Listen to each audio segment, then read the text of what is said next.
So we talked about the fact that there's a part of you, the conscious self, that's able to step outside your situation, your outer personality, and look at something in yourself, like a reactionary pattern. And this has important ramifications because most spiritual people are aware that we cannot think our way into the spiritual path. If you look at yourself, there came a point where you suddenly found the spiritual path. And you may have had some outer reasoning behind this, but really there is no ironclad argument that made you accept the spiritual path. It was an inner knowing. It was what we normally call intuition. You had an intuitive insight, and suddenly you realized there's something here that's real. And as I've talked about, we grew up in these modern societies, and these modern societies are very rational, intellectual, analytical. We are brought up, at least I was brought up, to I should always have a reason for doing what I was doing or believing what I was believing. I had to have some rational, logical reason. And if you only use rationality and logic, well, you would live like most people do. You would not be on the spiritual path. So why are you on the spiritual path? Because you had an intuitive insight that made you see there's something here for you to find.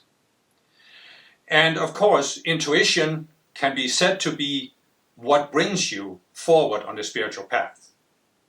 But what is intuition?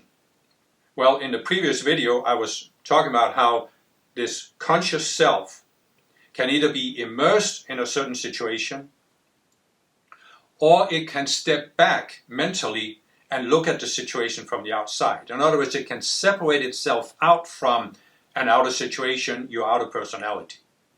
And this is intuition. This is really what intuition is. It is when the conscious self steps outside of its identification with the outer mind. I use the example that when you're wearing sunglasses, everything you see is colored by the glasses. So the essence of intuition is that you pull down the glasses and you're looking out into the world as it really is. Now, in many cases, we can only do this for a short time, then we put the glasses back on. And that's okay, because that's part of the path. At the earlier stages of the path, we can't shift too quickly. As I've said several times, you have to walk gradually. So you pull the glasses away, take a look, put the glasses on, and then you process what you saw. And this is what intuition is. So many times, intuition are these short glimpses. But the important thing about intuition is it's not an analytical process. It's not a rational process. You can't give a rational argument for what you saw when you had your intuition. You just see it, and then you realize it's there. It's the same as if you are let's say you've grown up in a dark mine underground. You've never seen light. But one day you're fumbling your way in the darkness, and you come to something, and you feel there's a handle, and you pull the handle, and there's a little window, and you are seeing the sun. Well, once you've seen the sun, you can't unsee it. You now know there's an alternative to darkness. And that's what happens with intuition. You know there's an alternative to your normal state of consciousness, because you saw something, and you can't unsee it.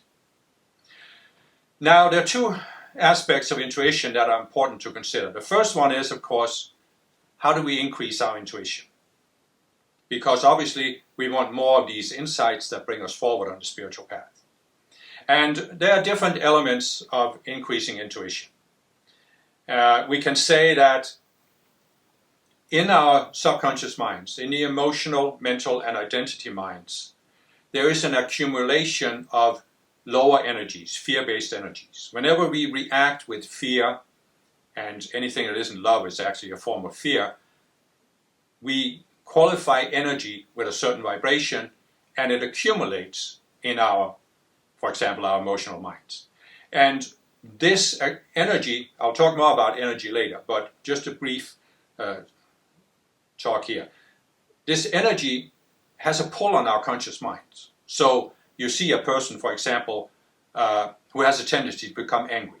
There are some people, they're actually perpetually angry because their basic reaction to life is anger. They're always going around looking for an excuse to express their anger. And the reason for this is that these people have so much anger energy in their emotional minds that's pulling their conscious minds into this anger. It's literally pulling them into the role, pulling them into the glasses. And so they can't have intuition. The more your mind is pulled into all this, the less intuition you can have, because intuition is when you step outside your normal state of consciousness, your normal reaction. So it's obvious that if you want to increase your intuition, you need to find a way to remove this energy. And I'll talk about this in a coming talk. It's very possible to do. So that's one thing. The other thing is, how attached are you to your beliefs, your worldview? How attached are you? Now, I don't know if you had the experience that I've had, but I certainly had the experience that I had people that I had known for many years, 20, 30 years in some cases, and I thought I knew them. I thought we were on the spiritual path, we were spiritual people, we had similar views of life. But then came the Corona crisis, and all of a sudden, these people had a very, very strong reaction to wearing a mask, getting vaccinated. Now, I'm not here to discuss masks or vaccination. All I'm saying is, I had some people that I had known for a long time who had a very, very strong reaction to this topic, much stronger than mine. And then came the United States election in 2020, and I had some people that I'd also known for many years. They had a very, very strong reaction to the election, much stronger than mine. And all I'm trying to point out here, because it's not a matter of discussing the actual topic. The real topic is not the topic. The topic is the attachment that people have. So when you have a very, very strong attachment to a particular outer idea, it blocks your intuition. Why? Because what is intuition? It's stepping outside your normal state of awareness. And how can you step outside when you are very attached to looking at things a certain way? Now we can take another example. I don't know if you have, but I certainly have met many fundamentalist Christians. And you can't have a conversation with them. Not a real human heart-to-heart conversation. Because they are so attached to their fundamentalist beliefs that if you say anything that doesn't validate their beliefs, they immediately react against you. Immediately, you can actually hear the door in their mind, boom, it just shuts. You're not biblical. And therefore, you are of the devil, and they can't talk to you. So, people who have a very strong attachment to a religion, a particular worldview, a political philosophy, whatever topic it is, the stronger your attachment, the more it blocks your intuition. If you really want to have intuition, be neutral. Strive to be neutral. In essence, you could say, what is the spiritual path all about? Well, as I've said before, it's about overcoming all of these attachments that pull us into reacting to things on earth. When you overcome an attachment, what happens? You become neutral. You're not looking at it with the intent that this has to be right. So, you take a topic like wearing a mask or vaccination or whatever it is. If you have a predefined opinion and you are very attached to having this opinion proven right, you can't look at the topic neutrally. And your intuition can't do anything with you. Your intuition cannot give you that insight because your outer mind has created a filter that says, I will only look at what validates this opinion I have. And that's fine. I'm not saying that people shouldn't have opinions. That's fine. I'm just saying there are certain things we have to realize in life. There is a wonderful American saying, you can't have your cake and eat it too. You cannot keep a cake if you eat it, because then it's gone. Very simple, but extremely profound. And here's the outcome of this saying: you cannot have your intuition and maintain your present opinions. You cannot have your intuition and be attached to your present opinions, because an attachment will block your intuition. The stronger the attachment, the more it blocks your intuition. Now, you may have intuition about other things, other topics, where you're neutral. But the topics where you're not neutral, you will not have intuition about it, because your subconscious mind will block it. It will pull the conscious self into this filter that the opinion forms around your mind. And you are looking at life through that filter. A fundamentalist Christian, being a fundamentalist is like putting on one of these suits of armor they had in the Middle Ages, Very tight, very confined. You have this little hole you're looking through, and there's even these grids that you're looking through. So you can't see very much. And everything you see is from inside that filter. How can you have intuition? Intuition may be knocking on this helmet saying, there's something to see over here, but you are saying, no, it can't be real. If it's not in the Bible, it can't be real. If it's not in my teaching, my spiritual teaching, it can't be real. So this is where we have to be careful about. First of all, if you're not neutral, it blocks the intuition. But the other aspect of intuition is, as I said, we are wearing these glasses, we pull the glasses down, we look at the world, we see something, but then we put the glasses back on. And what happens? You have a perception filter. You pull it down, you see something, you pull it back up. How are you now interpreting what you saw when you weren't looking through the glasses? Well, you are interpreting your intuition through the glasses. And this happened to me in the beginning when I was new on the spiritual path. I've seen it happen to many, many people. You have a concept in the world that there's something called mystics. And a mystic is a person who doesn't follow a formal religion. A formal religion says, here are the doctrines that define our religion. You have to believe in those or go to hell. And a mystic says, but it's not a matter of believing something. It's a matter of having these inner intuitive experiences that show you how life works. So in a sense, you could say a mystic is also walking a spiritual path, and a person walking a spiritual path is also a mystic. However, I've heard people talk about, well, there are Christian mystics, there are Hindu mystics, there are Muslim mystics. And I understand, it's not like I want to get hung up on the words here, but if you really understand mysticism, you're not a Christian mystic.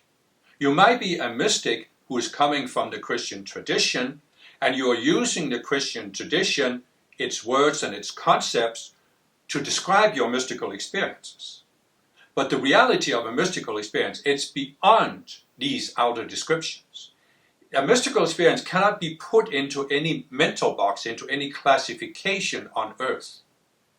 And what I mean with that is that when you have an intuitive insight, you have to be careful not to interpret it with your present perception filter, your present worldview. Because if you do, you will actually undermine the effect of the intuitive insight. What's the purpose of intuitive insight? What have I said? We live inside, we're wearing the glasses. Everything we see is colored.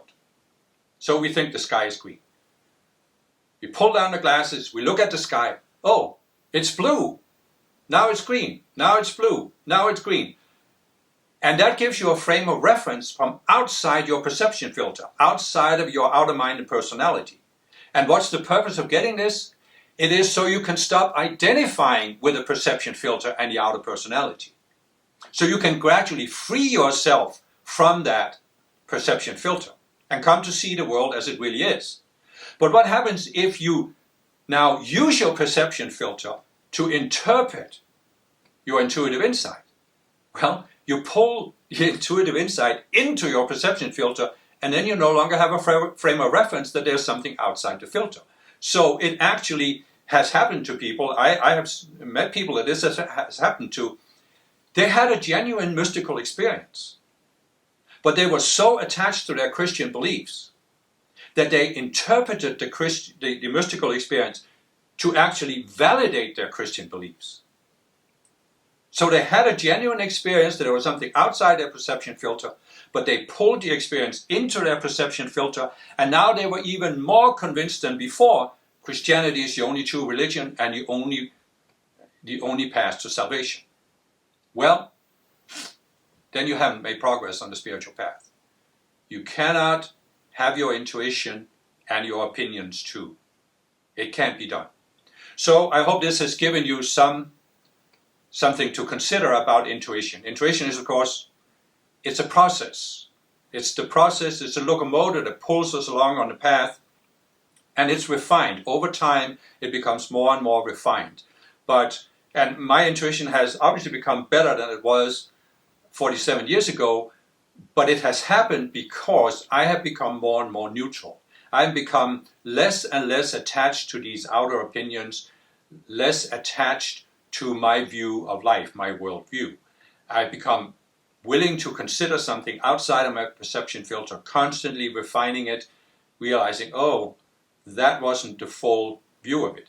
And take note of one thing here. It's not a matter of necessarily saying that your worldview is completely wrong. When I look back when I was 18 years old and I had found my first spiritual movement, it gave me some teachings. And I can look at those teachings today and say, they were not wrong. It was not that there was anything wrong with those teachings. It's just that they were not the whole story. Today I see much more.